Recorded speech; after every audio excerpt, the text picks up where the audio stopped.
Hello everyone, I hope you all are doing great. And so, welcome to the day 3 of Microsoft Azure AZ900 Bootcamp.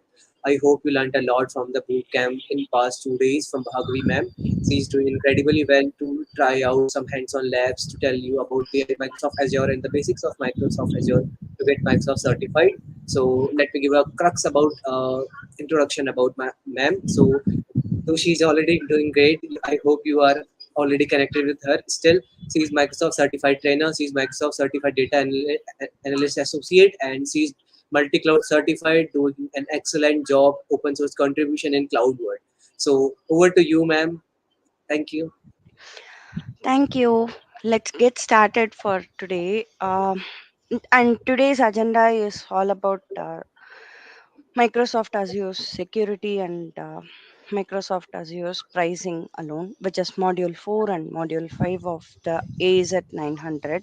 I hope you are all clear with the modules that we covered till yesterday. We would be covering it.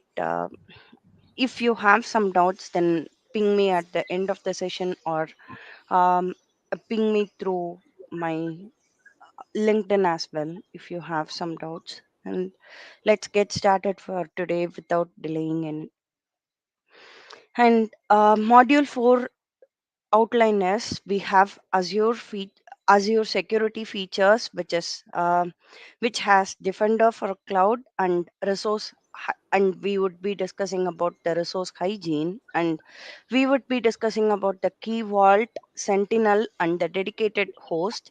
And we would also discuss about the Azure network security, which has defense and depth, and network security groups and firewalls, and DDoS protection.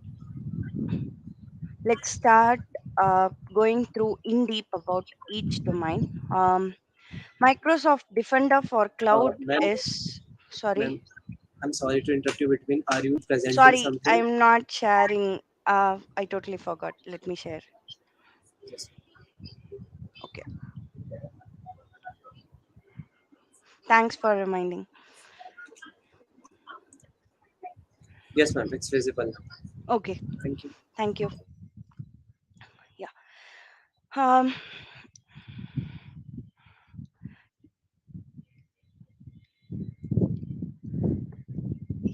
yeah, this was all about I was talking.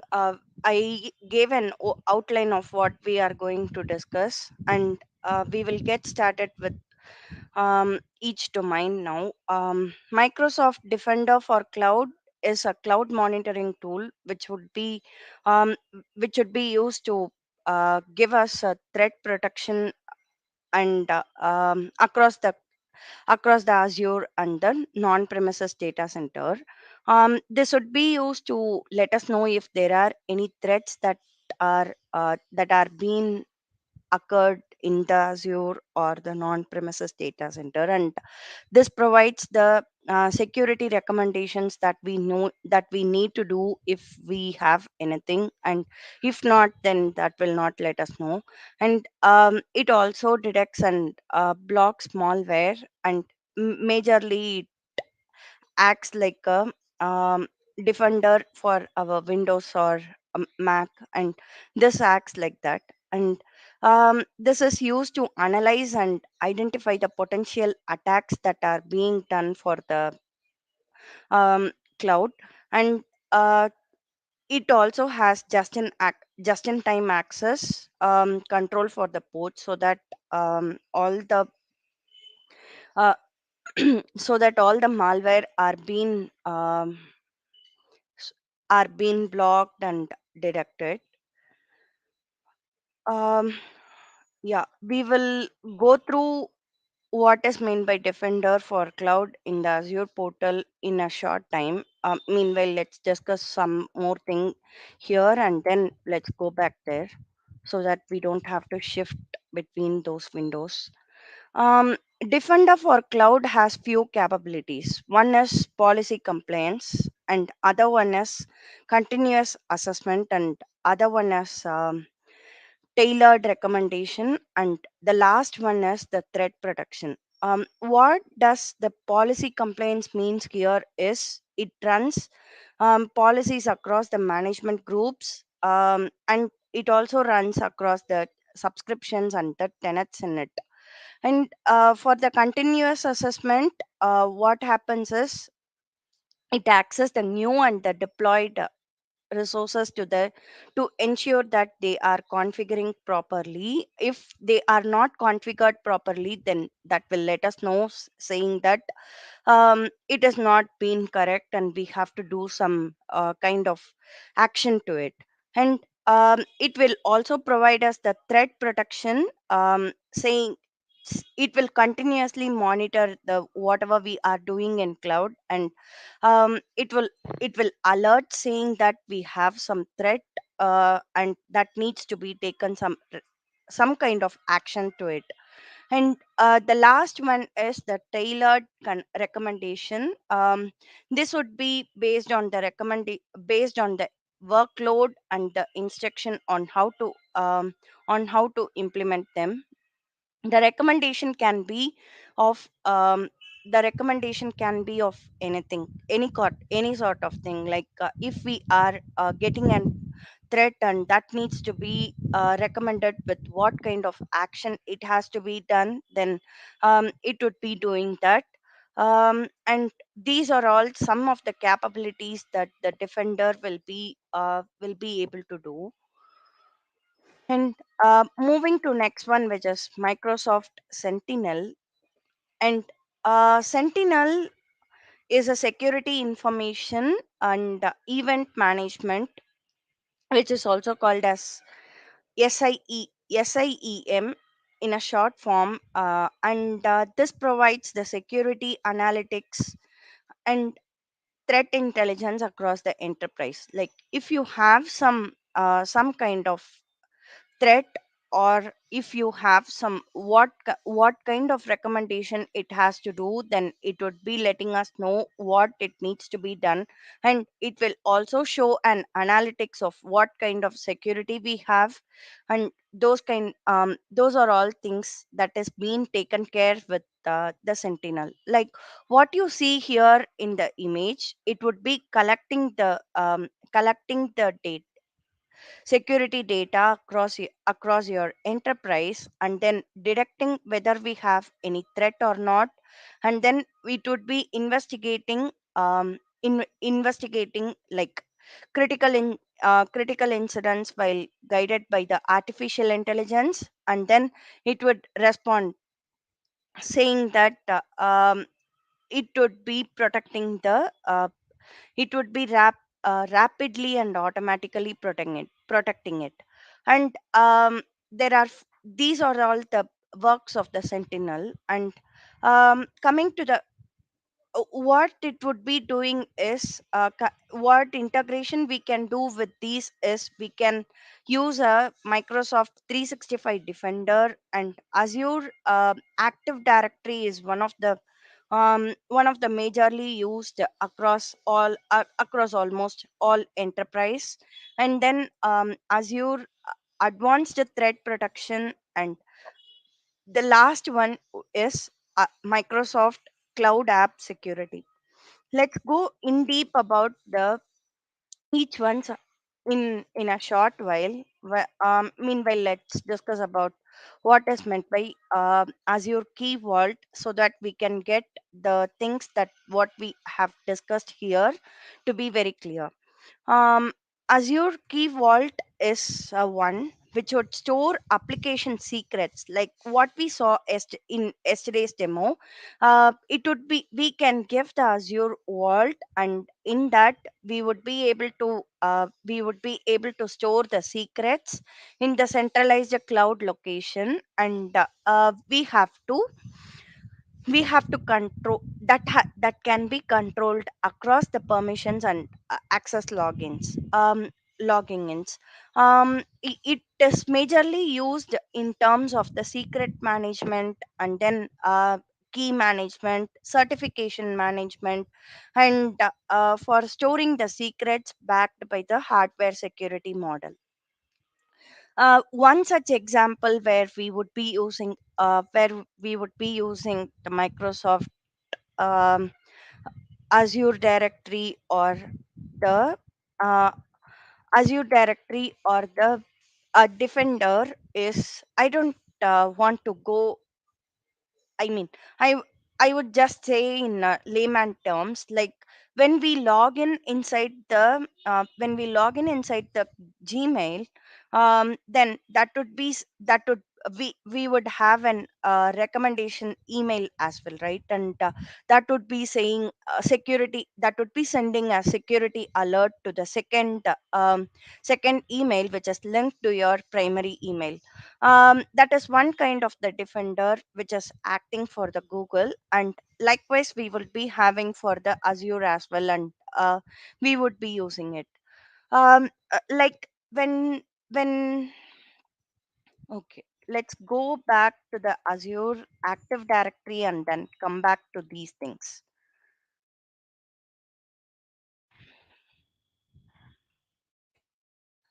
Azure Active Directory is something like it would be doing is it would be checking for the act. We would be created with the Active Directory ID, and then it would be used to it, like when you go at an enterprise level, you would be asked to do only the Azure Active Directory sign in, and whenever you do the sign in, the administrator or someone who manages it will be getting to know that whether you are logging in from the correct ID, or whether there are many multiple sign-ons or something. Sorry for the background noise. Um, and then um, this would be the major thing that that all the enterprise would be basically depend on. So they would go back to they would go back to Azure Active Directory portal, and they would be checking whether the sign in has happened right or not. So this is where the Active Directory gets used in enterprise. And Azure dedicated host is one thing which provides the physical servers that host one or more Azure virtual machines that is dedicated to a single organization's workload. This has few benefits, and that is where the Azure dedicated resource is used in most of the organizations. And the few benefits are of hardware isolation at the server level is being done, and we will have a control over the maintenance event timing, and then we would be aligned with the Azure hybrid use benefits. So considering all these points, didn't you consider these to be a very good one? So it would be maintaining the organization's workload at a single place. So many organizations use these, and they use a dedicated host. And then moving to a secure network connectivity, we would be covering these things. One is Azure Firewall, and we would be talking also about DDoS protection. Let's go in deep. Defense can be defined like this: a layered approach to securing the computer systems is called as defense, and it also provides multiple level of protection. And if any attack occur in any of the layer, then that one layer gets isolated from the subsequent layer. And this is a network layer, and we would be checking for the protection across these levels, and we would be having an control of where the threat has been found and what action it has to be done. And then for shared security, we would be having these responsibilities. And shared security is something like we would be migrating from a customer control to a cloud based data center, which shift the responsibility for the security. When like what you see here, if you have a on premises data center, then everything has to be maintained, and it has to be put uh, uh, individual firewall has to be done, and it has to be given with a protection by the customer itself. Whereas when you go with the IaaS, then the physical host and network layer data center will be protected by the Microsoft, and whereas the few things are being done by the customer. When you go to PaaS, which is platform as a service, only three things are maintained by the customer, and three things goes optional. If you need, then you can select it based on the type of the platform as a service that you need, and other four things are being maintained by the Microsoft itself. And when you go to the software as a service, it is mandatory that almost five almost six different kind of responsibilities, like application network control, operating system, physical host, physical network, data center, is all being maintained by Microsoft itself. And one is optional based on the software that we select, and other three, like which is client, where the client has to be endpoint, and then what would be the data governance, and account and access management will be maintained by by the customer itself. And this is the responsibilities that are being shared by each customer and the Microsoft, and Microsoft provides the security based on these levels. And then moving to next part of the module, which is network security group. Network security group is used to filter the network traffic to and from the Azure resources on the Azure virtual network. It would be monitoring all the network traffic, and that would be doing a security for the same, and that is where the network security group is being used. And the we would be setting an inbound and outbound rule to filter by the source and destination of the IP address, port, and the protocol, so that it would be filtering based on these filter items, and then that would be giving us the rule. And we can add multiple rules as well when and there the subscription, um, when whenever we need, based on the subscription limit. And then Azure as a default applies a basic baseline security to the new NSG, to the new network security group. And then it would be overriding with the default value, and with the higher priority rules. This is how the network security model will look like. And um, there are just three more slides wherein we can discuss those, and we will go back to the Azure portal so that you would get clearer. Yeah.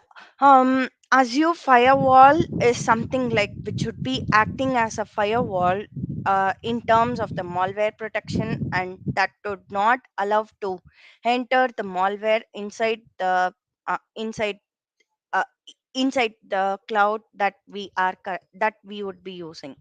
And it is a stateful managed firewall as it is also this is also called as firewall as a service, that grants or denies server access based on the originating IP address. If your IP address is not right, then that would not allow. Or if you at times there may be a case that there can be this can be identified, right? If you can have more than 5 IP address, which are your IP address can keep changing, and if that has not been in at a right one, then your IP address is not a correct one, and that seems to be a scam. So that would be identified by the Azure Firewall as a service, and that would be used to protect the networking resources as well. And yeah, this is also same like the network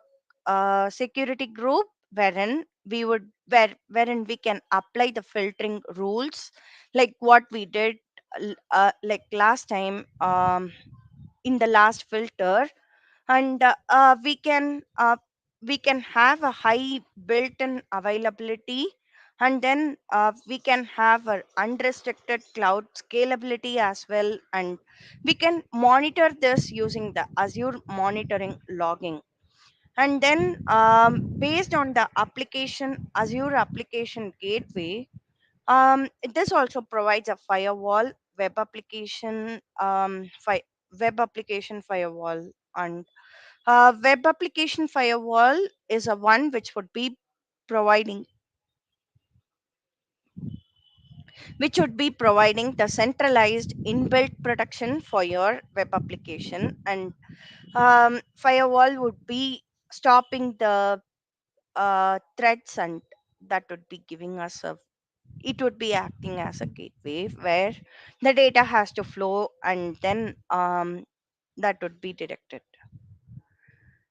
And then moving to the Azure Distributed Denial of Service Protection, which is DDoS, which is popularly called as DDoS. And DDoS attacks overwhelm and exhaust network resources, making apps slow or unresponsive.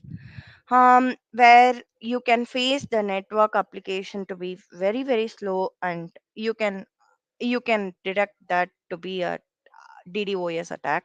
And and these can be uh, the Azure distributed denial of service will be used to sanitize the unwanted network traffic before it impacts the service availability. Like if you have some kind of unwanted network traffic that has entered, and that is injecting some kind of malware, then that would get into a problem, right? So in order to avoid those kind of situations, we would be using this to protect, and uh, we would be using it. And then basic service tier is automatically enabled in Azure. And the one good thing whatever we can find in Azure is, whenever the malware is being detected, then that would automatically send us a mail saying that it has a malware, and it has detected a malware, and that would stop servicing for those. And um, without delay we have to check those, and it would also give us a permission time of around 2 hours, and we have to fix those issues. Otherwise that kind of resource or service would be down for until we have a look at it. And then what it would be doing is, it has standard service tier which adds mitigation capabilities that are tuned to protect the Azure network resources. And this is how it would the DDoS protection will be more look like whenever the attacker comes in, Azure would act as a backbone, but through the Azure DDoS protection, and your virtual network are be safe with these ones. And then moving to next one, which is defense and depth. This is very similar to what we saw right now. uh, i I guess these are all the ones which has been um, which has been repeating, and I don't want you to get you bored, so that we can quickly get started with whatever we can see in Azure portal.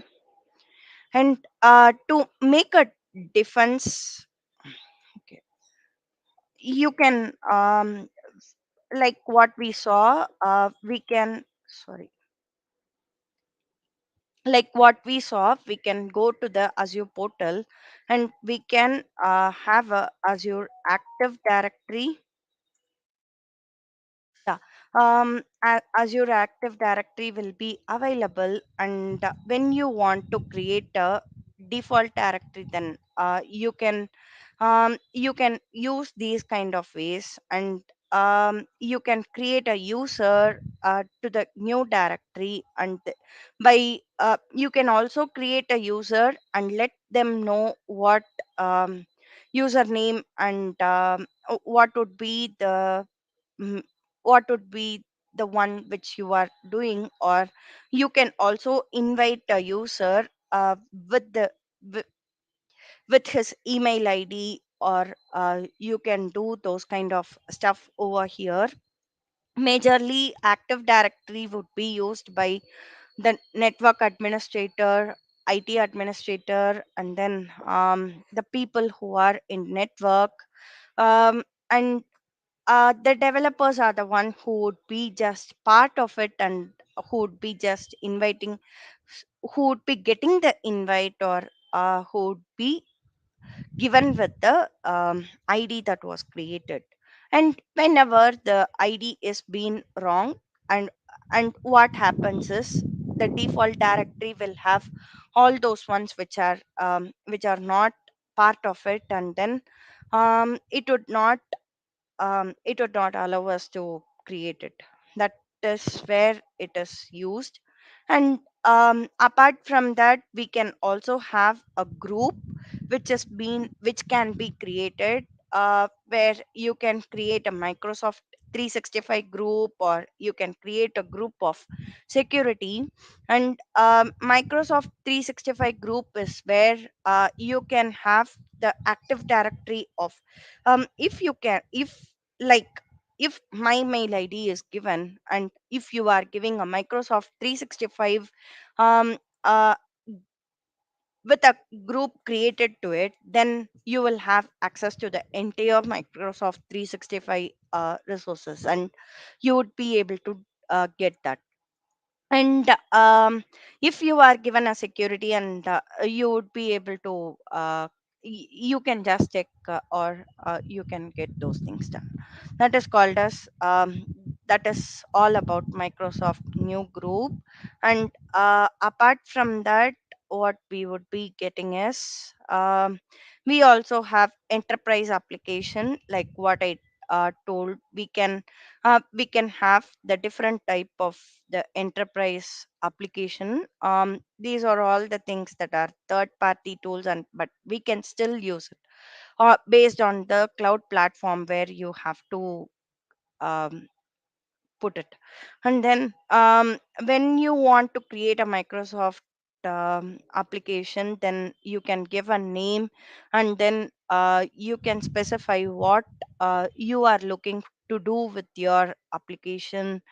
And you can specify those things, and then proceed with that. And apart from that, I guess we are almost done with the Microsoft Active Directory part.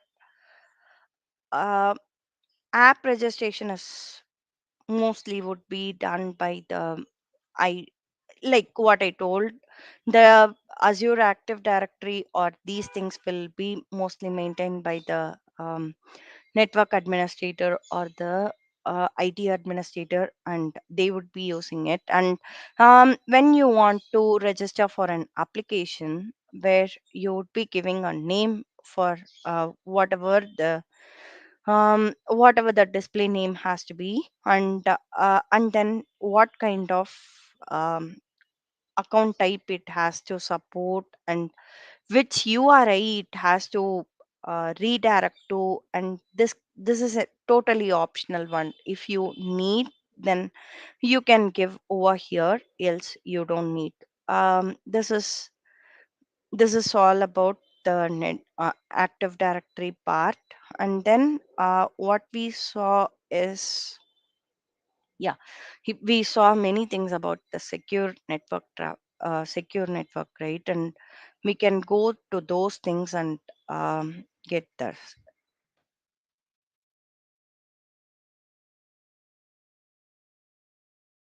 Before that, let me go with um, security and then explain you on what it all about. And it also has the documentation of how the active directory provides a different range of security to our organization. And then it also provides, like it's mentioned here, we will have a identity protection. We can also check for the cost of how it's being done. Maybe I will go through those things. And then yeah, you can have, this is about the things. Let me go back to the original thing. And then uh, this is the one which we saw right now, which is Windows Defender for Cloud. um, and this will have this will have we will have if you if you are having a individual subscription, then that would be a 30-day free trial, and after which you have to pay the amount for whatever you are doing. And it would be based on the um, services that what you are looking for, and based on the subscription what you are doing. And also we will have a 30-day trial as well. And this may have what kind of server you have and what kind of app instances, DBs, server missions, and these are all the costs that are mentioned here, so that it would give an overview of what kind of cost you would be getting if you need to enable the Microsoft Defender. And based on those things, you would be given with the total charge for whatever you need. And then this is all about the Microsoft um, Defender for Cloud. And one thing that what we need to look at is, we can also have a advanced thing of the we can upgrade. By upgrading it, we can have an advanced threat protection, wherein it would provide these different things, which would have a protection for the platform as a service as well. And then when you give a skip, then it would be going over here. And then it was just a uh, it is a dashboard. This is the dashboard that what we saw, wherein we can see what are those unhealthy resources that are there. And I don't have anything as part of such, so it is showing 0% secure score. And when you have things or resources here, then based on the VMs or resources or whatever you have for cloud or AWS or different kind of platform that you do, then that would be getting displayed over here. And then you can also explore things about what is meant by security posture here. And you can, like what we saw just now, it can have a regulatory compliance as well, and you can enable those things over here. And then this is called as firewall manager, which we saw just now. And you can enable a firewall manager. And you can also discover on how it works. And um, since I don't have anything, it shows 0 to all. But if you have anything, then that would be given as a given here. And if that needs a protection, then if it's protected by the Azure wall, then these are all the color codings that would be given with. And if you need some kind of action to be taken, then that would also be given over here. This is all we saw just now. DDoS is defender, and we can also create a defender protection plan of whatever we need. And like what we said, resource group is one of the majorly needed one to do for all the things. And you can give an instance being created for the DDoS, and you can give a name value one, and you can create it. After your creation, what happens is it would get displayed over here at the firewall. Sorry, not here. Yeah, it would be get displayed over here, and you can manage your view as well here, saying that you can edit your columns, or you can filter the columns based on your resource group or based on your subscription. There can be a number of subscription, right? So that can be filtered out, and you can filter these things, and that would be get displayed over here. And you can also query based on you can also do a query based on whatever you need. And you can create a new query, or you can enter the DB query over here and get that done. Also, you can save as, or save in just save it, and based on the query it would get filtered, or based on the query that would act similarly like that. And then what will happen is, um, this is all about the DDoS protection plans. And then firewall policies is, you can create a firewall policy based on the filter that you need. Um, like what we saw, it can have a DNS enabled, or that can have the IP enabled as well. And then what kind of rule it has to have. Just we can see what kind of different rules that we can give over here. Like we can give a network or application, or we can give d um DNAT. And like what we saw in the PPT, it would be getting, we can filter it out based on the IP group or address and source, and then protocol of what it is being used. And we can give the destination port, and we can give the destination type as well, like it has to be an IP group or whatever it is. And this is all about majorly what we saw in those things. And then moving back, uh, we can have a virtual network as well. And then we can create those secured virtual network with a resource group. And then we can give the address range of what it has to be, and then we can use it.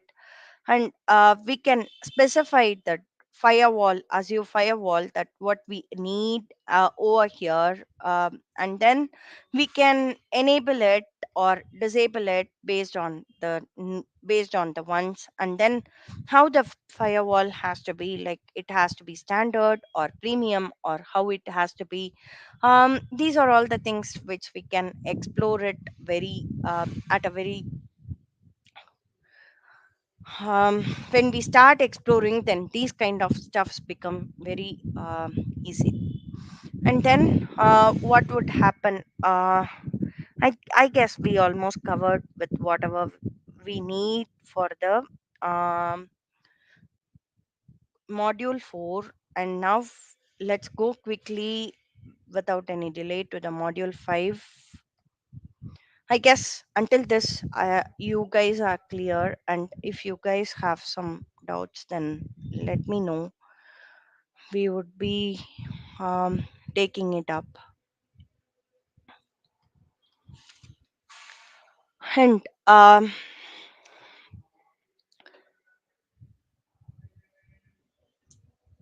okay, moving to next one, which is identity governance, privacy, and compliance. Module 5 and Module 6 does not have much things to be covered. So let's have a quick run through and get those things done within few minutes. And we would have Azure Identity Service, which will have Active Directory, like what we saw just now. And this will have the difference between the authentication and we can see what is meant by authentication and authorization. Authentication is something like when a person identifies the person, sorry, um, if it is like authentication is like it is used to identify the person or service seeking access to the resource, whereas authorization is something which determines the authenticated persons or the service of level of access. And uh, authentic authentication will have the request of the access credentials, and it also has the basic it is the basis for creating secure identity and access control principles. And when it comes to authorization, it defines which data they can access and what they can do with. Like authentication is something which you would be expecting when you are uh, like what kind of service you want to do or what kind of the things that you want to do is called as authentication, whereas authorization is something like what you can do or what kind of service you can do with it. And it defines totally with whatever it also you can get a message saying that you are unauthorized to enter this web page or you are unauthorized to use this service when you don't have a proper authorization access to it. That is where the authorization plays a major role. And uh, to that identity we will have authentication. And moving to next one, which is Azure multi-factor authentication, which describes more about what what Azure provides as a multi-factor authentication, wherein it provides additional security for your identities by requiring two or more elements for a full of authentication. It works like this. It you are giving a some you know something, and you possess something you possess, and then you would be given with something you are. These three things are related. Like what you see here, you can see a username and password. You are giving it over the uh, authentication factor, and if you are authorized, then it would get proceeded to the next level. Then it will not. That is where the multiple factor access. And you can the one more thing what you can do is in Azure is a it supports multiple web application, right? It also supports mobile apps, or it supports multiple things. So what you can do is you will have a chance at times that you may have to log in at web, and you may have to log in at the mobile as well, where you would be doing some task at the mobile and where you would be doing some task at PC or desktop. And um, n- that and it totally accepts whatever, if you are doing with a correct authentication, then it totally accepts it. And this is what we saw. Azure Active Directory is as Microsoft Azure's cloud-based identity and access management service, and it is used for authentication. Like what I told, it is used in majorly used in enterprise, where you would be able to use it for the sign-in resources. And this is also called as SSO, where it is single sign-on. You can just give a click on your single sign-on, and it validates at the background, saying that researching that if you are accessing with the correct password, or you don't have to give your password every time when you go with the single sign on. And that's um, one of the major benefit of using the single sign on. And when you are logged in with your system, and it automatically takes the password what you are using with the ID what it has been created, and based on that it would get access with the sign on. And then it is used for the business to business purposes. And then it is also used for the business to service identity services as well. Like, if you if take an example, somebody works at a company called as X, and somebody works at a company called as Y, where Y is a client of X. But he needs to log in into the X portal in order to get the things done. So what you would be doing, you would have to create a Active Directory ID and Active Directory username and password to him as well, who is in the company Y, in company X I cloud. And then you have to verify whether he is accessing it in the correct way or not. And we can also grant him with the access. So it is called as a business to business and business to customer identity services. And then moving to next one, which is conditional access. Conditional access is like, yeah, it is used by the Azure Active Directory to bring the signals together to make decisions and enforce the organizational policies, where you would be having user or the group membership, which would describe what role you are playing for, and it would be looking for the IP location of um, uh, and also with which device you are currently doing, and for the application what you are currently looking for. And it also detects the risk if there are anything. And if you don't have any, if you fail in any of these, then that blocks your access and it does not allow you to enter inside the cloud. Like what you can see here with the cloud is, uh, you can have a user and location, and you will have a device as well, which should be fed into the uh, cloud. And then if all these details are allowed, then it would allow your access. Else it blocks your access. Else it requires Microsoft Defender, and it go backs to your data and then checks up. That that is all about conditional access. And then let's move to until this part. I guess we have saw what how Azure Directory Active Directory works, and how Azure Firewall works, and we had a walkthrough of all those things in the Azure portal as well. Now let's move to the uh, few more things what we have.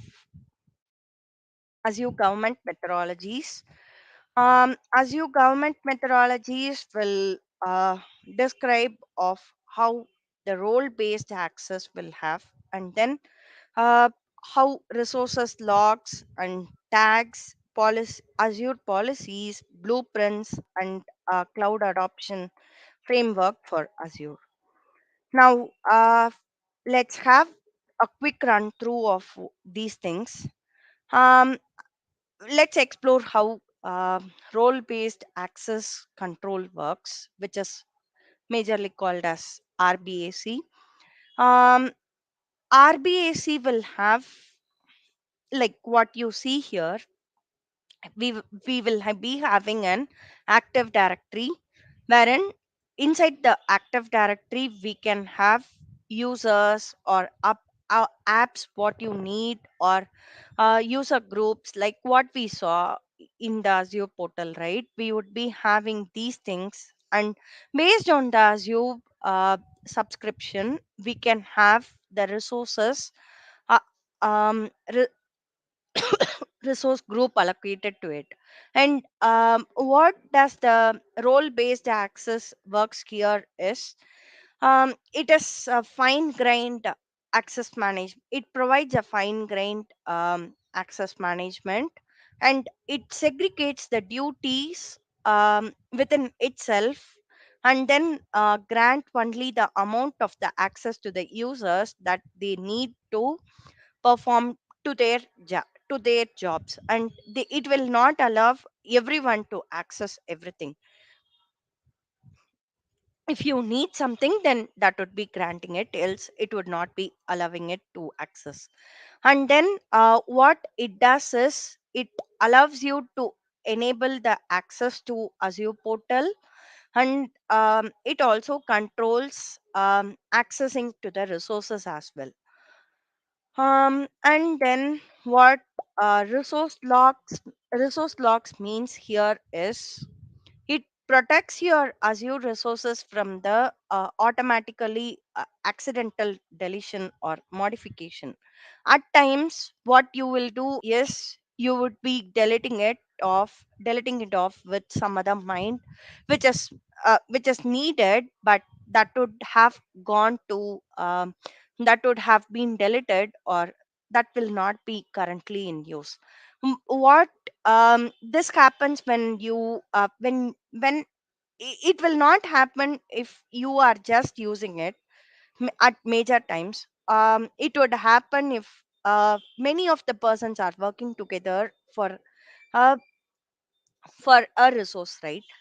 Because you may think this kind of resource is a good one, and others may think it is not a needed one, and they may delete it off. At those times, what you can do, if you are an author to it, you can add these type of logs to it, and then you can lock it with the user access of what they need. Like, there are two different type of locks. One is you cannot delete it, and other one is read only. Cannot delete is something like you can read, you can update, but you cannot delete it. Whereas read only will have just the read a part alone, and you will not have the update or delete to it. It's all about the just uh, reading reading the resources alone. It what it does is it manages logs at the subscription or resource group or individual resource level with the Azure portal. And then moving to next one, which is tax.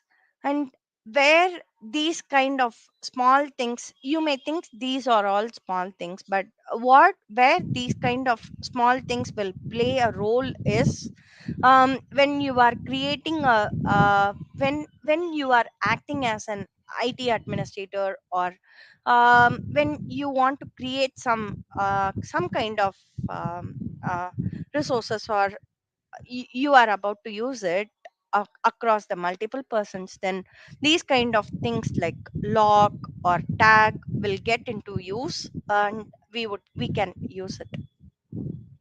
Tags is something which provides metadata for your Azure resources.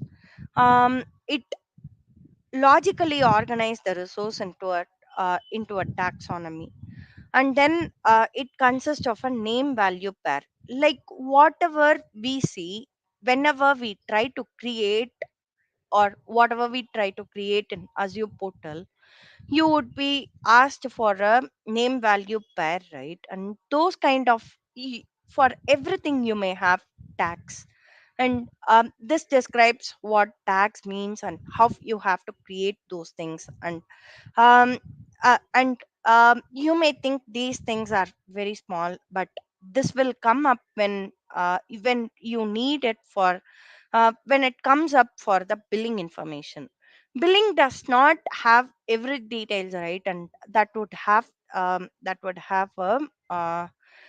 we have when you want to drop off something from that month's billing, then or you are rolling back something, then you it would be useful if you give some tags to it so that we can get it used. Yeah, one such example is owner is Joe and department is marketing and environment is production. And you can give a tag like this as well. Cost center marketing. So for marketing purposes, it is getting used. This is where tags plays a major role. And then moving to next one, which is Azure Policy. Azure Policy is one which helps us to enforce the Azure organizational standard and access the compliance at a scale. And this provides governance and resource consistency with the regulatory compliance. It also provides security, and then it maintains it maintains cost, and it is used to manage things as well. And then policy is something which evaluates and identifies Azure resources that does not that does not comes under the policy, right? Like if you are creating um, some kind of illegal things inside the Azure, then it is a violation of Azure policy. So, what Azure does is it automatically declines of whatever. At times, what you would be getting is it would be by itself saying that when you go to some kind of face recognition things, then you can find a message saying that this can be used for only these things, and you cannot use it for other purposes. You can get a pop-up of saying while you are creating a resource, or you are using some service itself. And when you try to do when you try to violate the rules, then it automatically neglects it. That is the use of the Azure policy. And then Azure Blueprints is about the it makes it possible for the development teams to build and rapidly stand up for the new environments. And then it develops the team quickly, and because of which it can build trust, and it can have some kind of the built-in components as well. Like this is majorly useful in terms of where you would be able to assign the role, or you can have the policy assignment or the resource manager templates or resource group. This would be useful. And this is cloud adoption framework. I don't want to go in deep about it. And privacy complaints and data protection standard. Yeah, like what we saw just now. there are three different terms. One is security, other one is privacy, and last one is compliance. I guess we are all clear of what all these terms are, but I'm just giving a uh, breakthrough of what it means so that we would be covering it up. Security is about it would be securing the Azure resources. Like we may have a malware protection or those things, and we may have a cyber threat as well, like malware or things. And using the automation and artificial intelligence, Microsoft by itself identifies and protects it. That is where the security plays a major role. And privacy is something which is like if you are maintaining a privacy within your organization, there would be few details which could not be disclosed among the outsiders. And in those case, privacy plays a major role. And um, it plays a transparency uh, in how the things are being, like you providing the user id or password, uh, or and then user control will also be done over the privacy things. And then last is a compliance is something like local laws and the regulations are being done. And we would be having a compliance offerings as well. And Microsoft privacy statement is one thing. 1 minute. Let me check if we have many more slides to go through, and we would skip if something is not needed. Okay, we have just few more slides. Um, Microsoft privacy statement is something which should be describing about, which should be having a statement of what privacy means to it.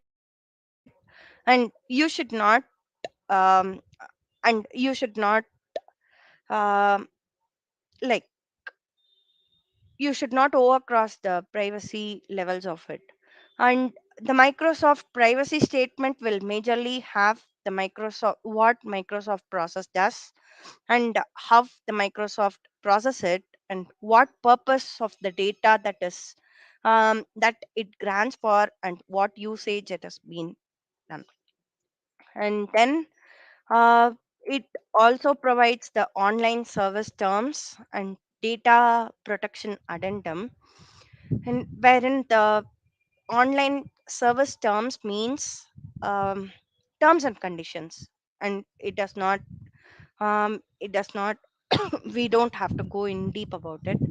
And data protection addendum is something like DPA, which would be having obligations with respect to the which respect to the processing and security of the customer data and personal data in connection with the online services.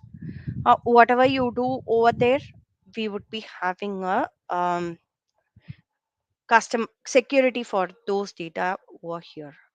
And then trust center is something where you would be where you can see about security, service, compliance, policy, feature, and practices across the Microsoft um, cloud products. And the trust center will website, it has a website of its own. And the website will have uh, expert information, and then it will also have Q&A information. So whether if you can do with something, then you can also get those things done. And then it will have a role based specific information for business manager and administrator, engineers, and risk assessors, privacy officers, and legal teams, so that you would be given these information. And you can use this for your enterprise or your future things if you need. That is where the trust center gets used in. And moving to next one, which is Azure compliance documentation. It provides a comprehensive set of the compliance where it helps your organization to comply with the national or regional or the industry specific requirements that govern the collection. This is similar to what I told you as an example. Maybe I can walk you through with what it means in a shorter time. Yeah. Um, these are all some of the things which are based on the regions and what it does, and we don't have to go in deep about it. I'm just skipping those things, and then um, the last part which is left is cost management, where we would be going through what it means, and then we can come back over here so that you can understand it better. um yeah, like what I told, let me first go with the explaining of what it means.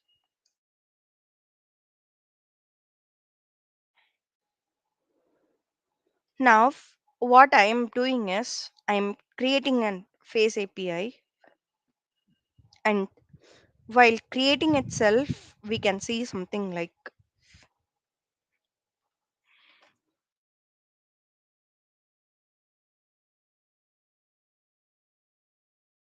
I'm just giving a name, and uh,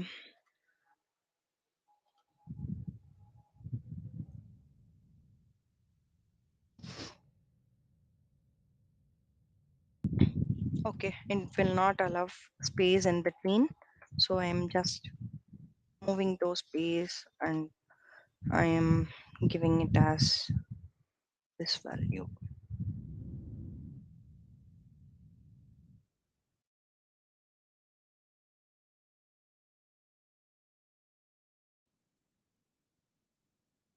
Okay, let's skip this one and give some other thing like this one.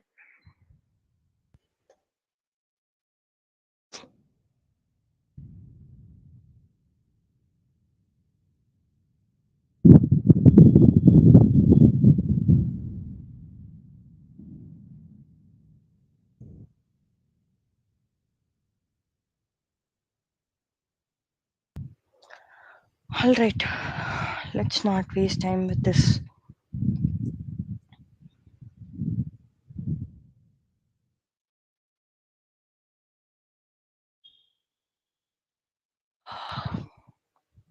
Okay, ma'am. Sorry for interrupting. Can you like a little bit zoom this a bit so that our audience can see this clearly?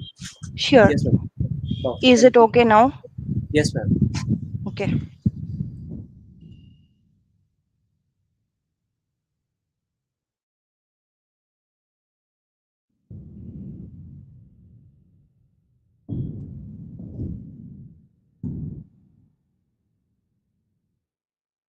Just a minute. I'm.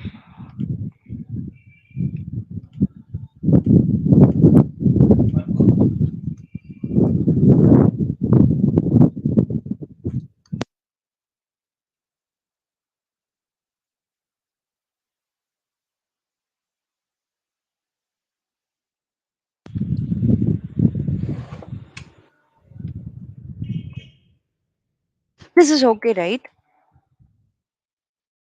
Yes, ma'am. It's okay. Yes, ma'am. Yeah.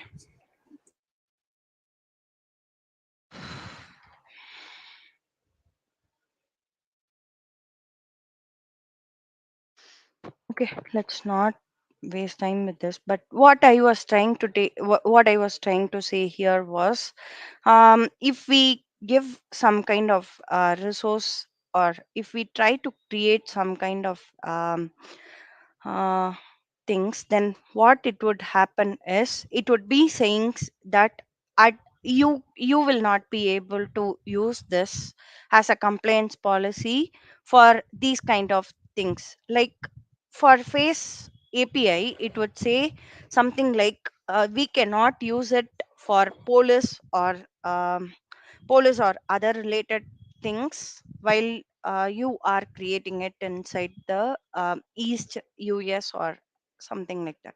And it would not allow you to create the name as well based on that.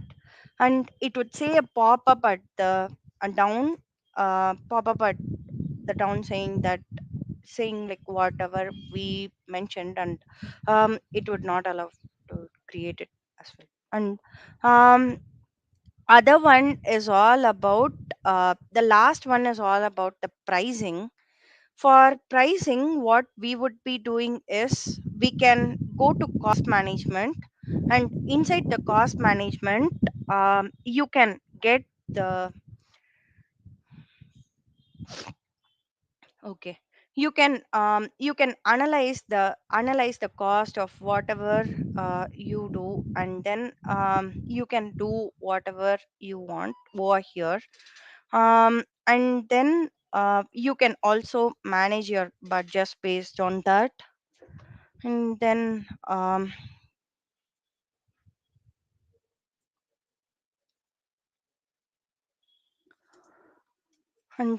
what you can do is like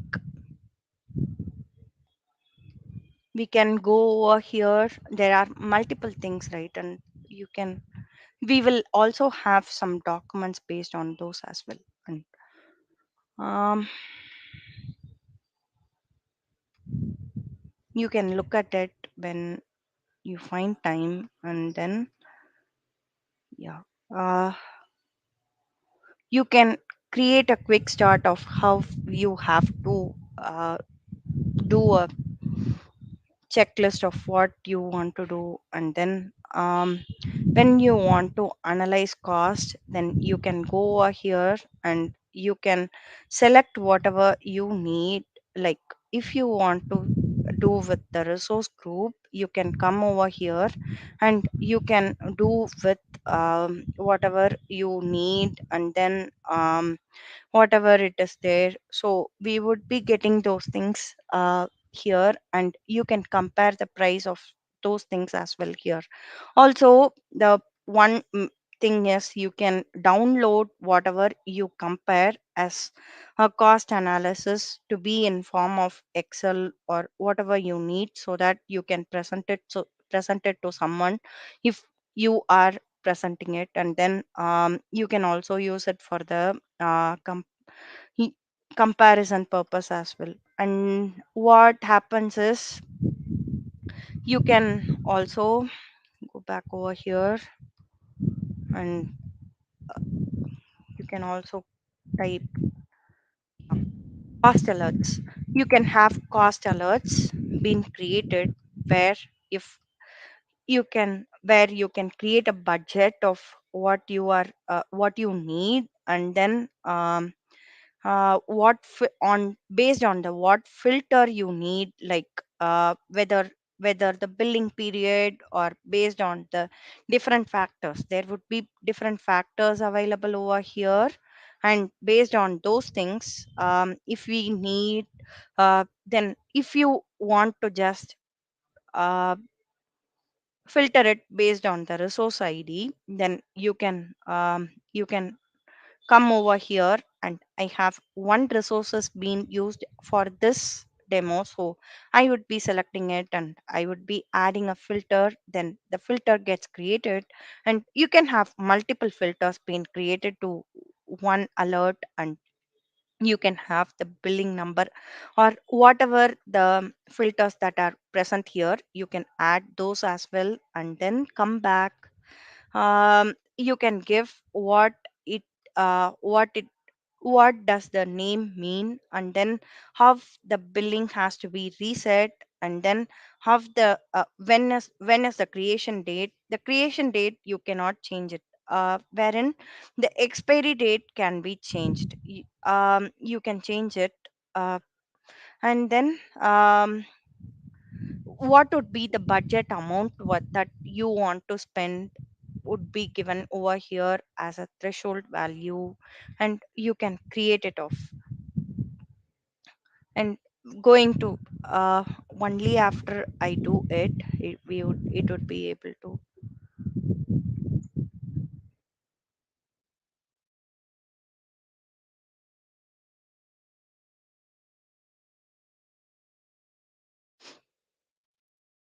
I'm just setting it. I am keeping it all as such, and then what I am doing is I am adding a budget value of 200 alone, and then um, there are no details, right? And I am going to next one, and you can enter the alert conditions over here, like whether it is actual or whether it would be forecasted, or what kind of the budget it has to be and what kind of action it has to take. These are all the things that you need to give, and um, the alert would be sent over the mail, so you have to give over the alert here, alert mail id where you want to receive your alert, and then give your language preference of whatever you need. There are different kind of languages of whatever you need, it would send it. So it would be sending it based on the alerts. This is all about the alert creation, and then moving it to next one, which is cost analysis. Okay, cost analysis is something we saw right now, so we don't have to look at that back.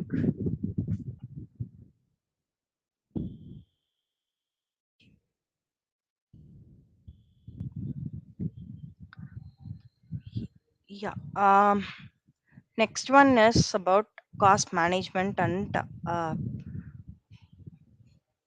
billing scope, and this is one of my my.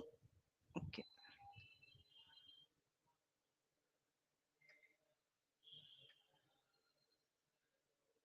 Okay, cost management is all about how the things are being done and how will be the scope of those, and how the things are being managed, and how the billing will be and what would be the billing cost. Those kind of things will be coming under the cost management. This is all about the module 6, where you would be getting an we can just go through of what it means, so that quickly, because we are already running out of time, and we would we would finish it off by targeting 7:30, and we would be finishing it, because cost management does not have many things to be discussed as a slide, and all you need to do is you have to explore and get those things done with whatever I have explained over the portal.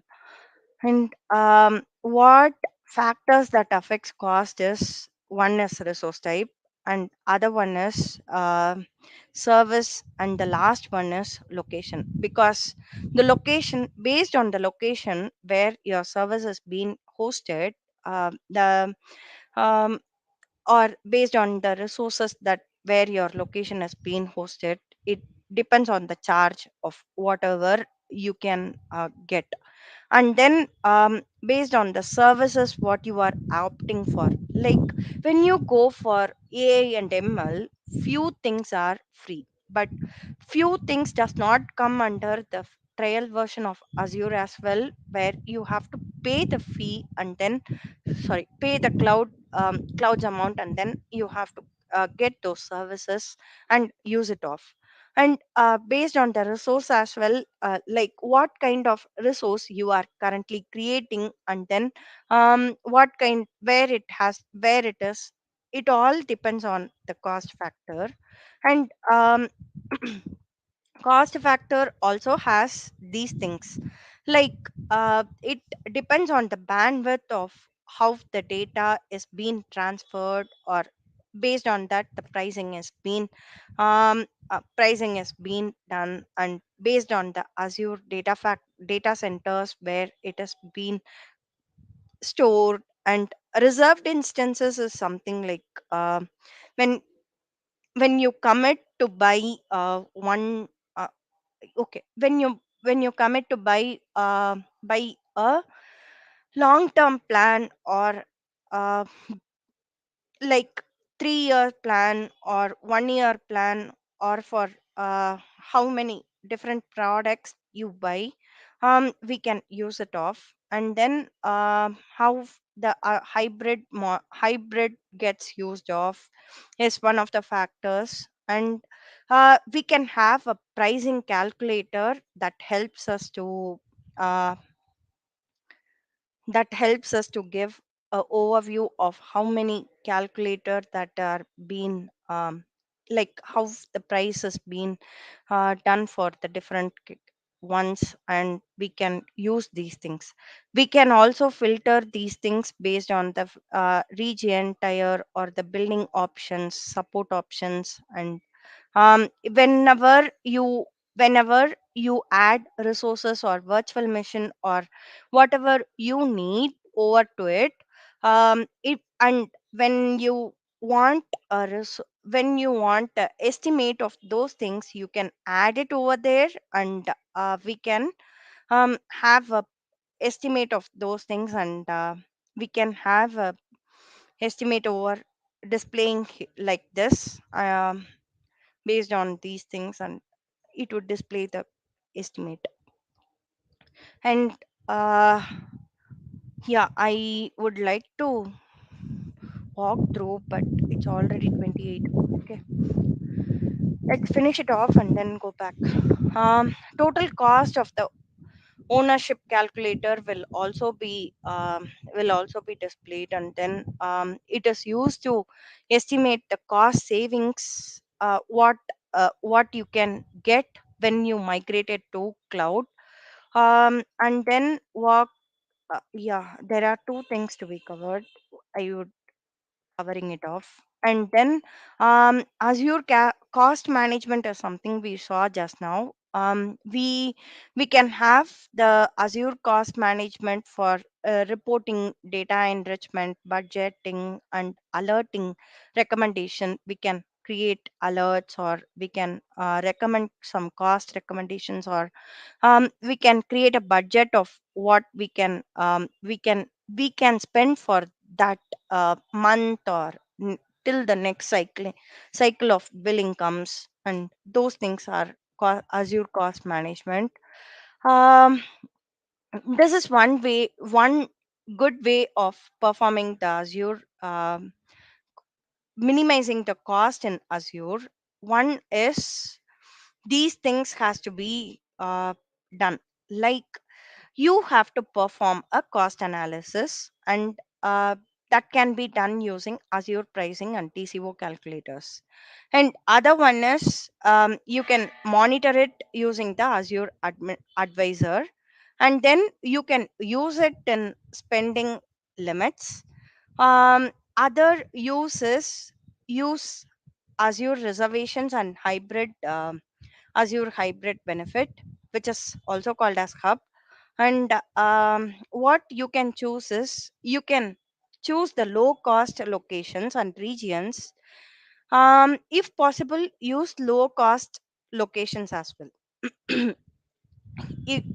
Like some may have a word saying that you can create whichever location you are currently near with, so that you can get a good performance over it. But some opt for choosing low cost locations. And then keeping it to the up to date with latest Azure customer and subscription offers that what Azure gives. And then apply tags, like what we discussed for tags. You can give a tag to each ones, so that uh, we can roll back whenever we don't need something. These are all some kind of um, some kind of checklist what we can do while to minimize the cost. And then Azure SLA and service life cycle is something like we can have the SLA, which describes service level agreement for the uptime and the connectivity. Whenever some kind of resources or whatever, if a virtual machine, consider an example, if a virtual machine has been down and you have an SLA for it, like if the virtual machine is down for more than 30 minutes, then it has to send an alert or send or intimate you. Then these kind of SLA will play an role for it. um these are all the things that are used for, or this works in this way as well. How much time you have been using it, and you have to monitor those things. You can also use it for counting the uptime as well. And then uh, Azure SLA, SLAs for Azure product and services depends on the performance target, are expressed as uptime and connectivity guarantees. And SLA will be like this ones. It would be 99% once, and downtime will be would be per month for these kind of things. And then last one is an example, and that's it with our presentation. Let's quickly go through of how to.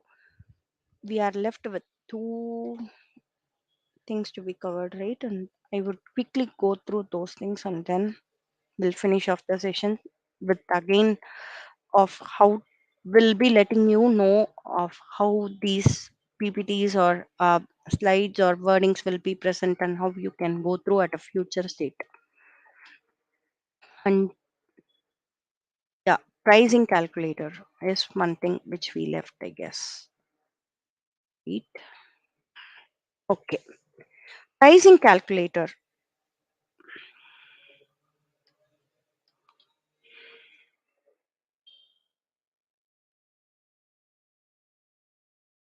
Sorry.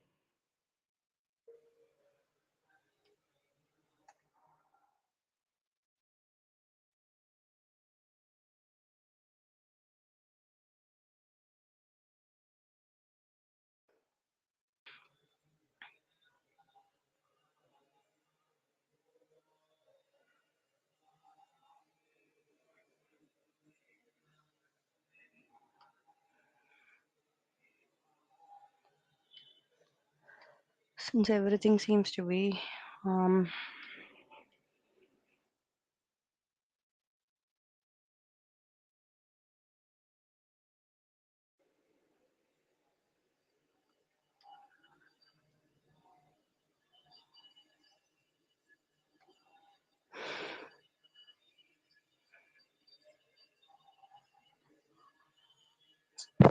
sorry, my laptop seems to be misbehaving.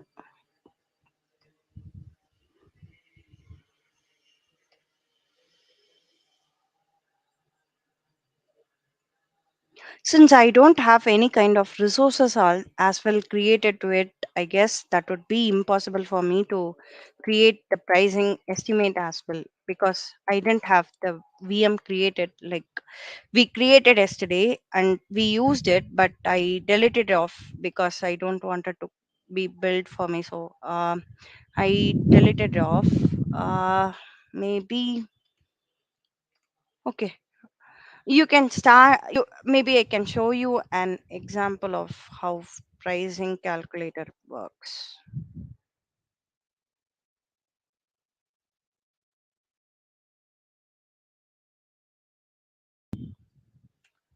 Yeah. This is how the pricing calculator works of, like you can add the virtual resources or storage or Azure SQL database as well. And then these are all the things what you can add it to. And you can have an estimate of what you need. And then you can, yeah, like what we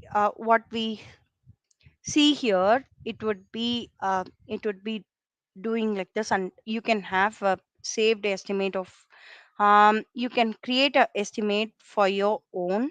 um, you can create a estimate of your own, and then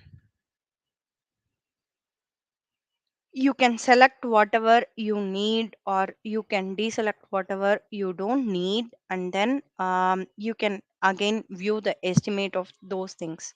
It would instantly give the estimate of whatever you are selecting for, and it would be giving the monthly total as well, and it would be giving the upfront total is something which is the grand total, and that would be giving it. And we can we can be selected based on that. And this is all about what we would be getting as part of AZ900, and we are almost done with these things. And if you need if you need some of these resources to be again verified, then you can search in for Azure 900. And as a um, as a first thing, what you would be getting is, apart from the ads, it would be the documents that would be listed for the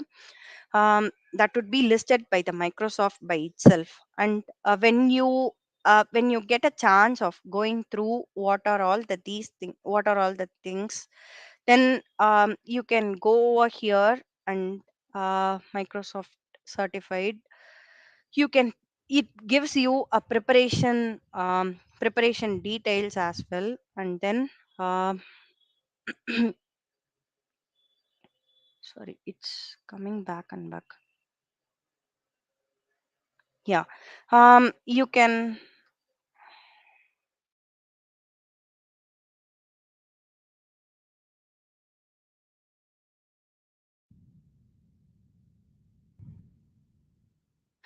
understand what are the skills measured over here, and what would be the you can also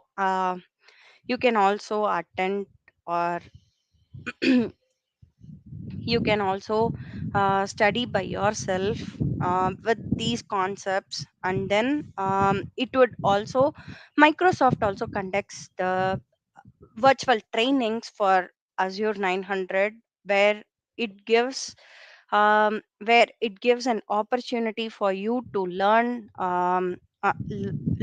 with the like these boot camps, and it also offer those kind of things. And then what you can do is, you can also opt for some instructor led trainings, and which would be a paid one mostly, and you can register for it and get it done.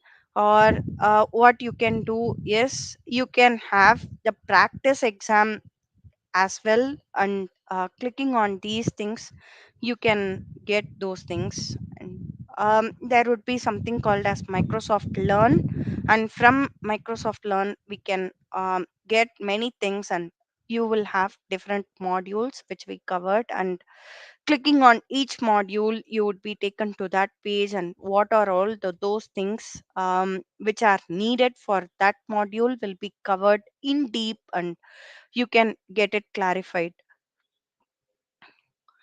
All those points which I had taken is all from the Microsoft own document itself, so you don't have to wait for my PPT or something. And this is the last point that I have covered. And I would like to thank everybody who had joined the session. And majorly, I would like to thank the Azure community, developer community as well, for organizing these kind of boot camps and encouraging student and professionals to be very active and getting certified. Yeah, I am done with my part, and over to you. Okay, so thank you, ma'am. Thank you for giving your part. You have done an incredible job in all 3 days. Means connecting to all those students with Azure 900, starting there from very basics. You have done an incredible job. It was very nice gesture from you, and I would really appreciate you have given a like you have shared your time with us. You have given your incredible insights about AZ900, and it was very nice interacted with you on these all 3 days. And if someone has any doubts, we will share all those. Like, see, as ma'am said, yes, Microsoft Docs are the right way to learn and upskill yourself in Microsoft Azure. The documents are amazing. You can just go through the documents. And about the bootcamp part, if you still have any doubts left with you, then what you can do is you can connect to us, our Discord channel. Also, you can just connect to Bhagavi ma'am through LinkedIn. She is very happy to share your doubts and clear your doubts. So thank you, ma'am. Thank you for coming in. Thank you, everyone, for joining us.